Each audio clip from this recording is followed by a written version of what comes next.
বিয়ের ব্যাপারে ছেলের বেতন 10,000 হলে কত টাকা কাবিন করা উচিত? মেয়ের পক্ষ 10 লক্ষ টাকা কাবিন করতে বলছে, এখন ইসলামের দৃষ্টিতে কি করা উচিত?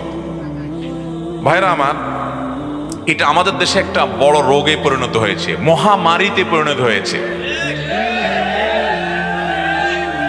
ব্যাপার কি?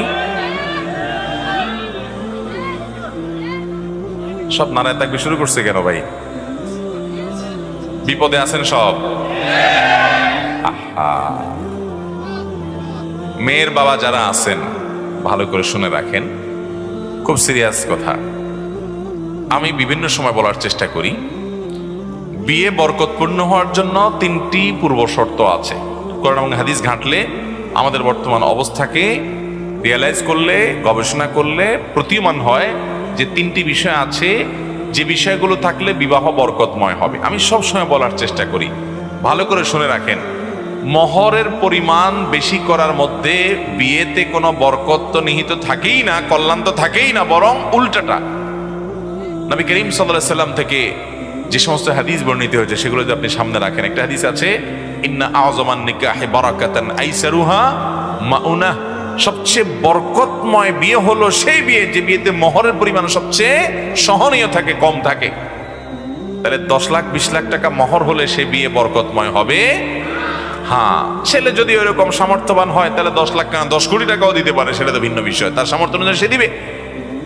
এই জন্য সাহাবীরা বলতেন যে মেয়ের বিয়েতে মোহর বেশি হয় যদি গর্বের বিষয় হতো, তো মুহাম্মদ সাল্লাল্লাহু আলাইহি সাল্লামের মেয়েদের বিয়েতে অনেক মোটা অঙ্কের মোহর ধরা হতো। তোমাদের মেয়েরা তাদের চাইতে বেশি দামি হতে পারে না, তাহলে কেন এত টাকা মোহর ধার্য করছো? আজ বিয়েকে কঠিন করা হচ্ছে, শুধু মোহর কেন? বিয়েতে এতগুলো বাজার লাগবে, না হলে ছেলেকে খোঁচাখুচি করা হবে, এত সব মানুষ খাওয়াতে হবে, না হলে বিয়ে করতে পারবে না। বিয়ে মানে একটা মহা কঠিন কাজ, ঠিক না বেঠিক? শুধু আমাদের দেশে না, গোটা পৃথিবী আজ এই দোষে দোষী হয়ে গেছে।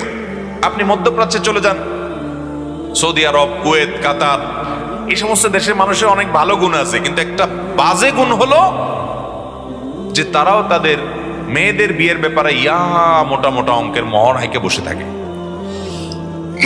50,000, 60,000 রিয়াল, 1 লক্ষ রিয়াল মোহর ধরে বসে থাকে। এবং আরবের কোন কোন দেশে তো পারলে ভাবখানা এমন যে পুরো মেয়ের মাথাতে পা পর্যন্ত স্বর্ণ দিয়ে ঢেকে দিতে হবে, তার আগে বিয়ে করতে পারবে না। এই জন্য মিডিল ইস্টে দেখা যায় ছেলেগুলো সব বুড়ো বুড়ো হয়ে যাচ্ছে, বয়স্ক হয়ে যাচ্ছে, বিয়ে করতে পারে না। আছে না নাই? মধ্যপ্রাচ্যে যারা আছেন তারা জানেন, আমি ছিলাম, আমি জানি যে সেখানে বুড়ো বুড়ো হয়ে যাচ্ছে ছেলেরা, বিয়ে করতে পারে না, কারণ বিয়ে করতে এতগুলো টাকা লাগে।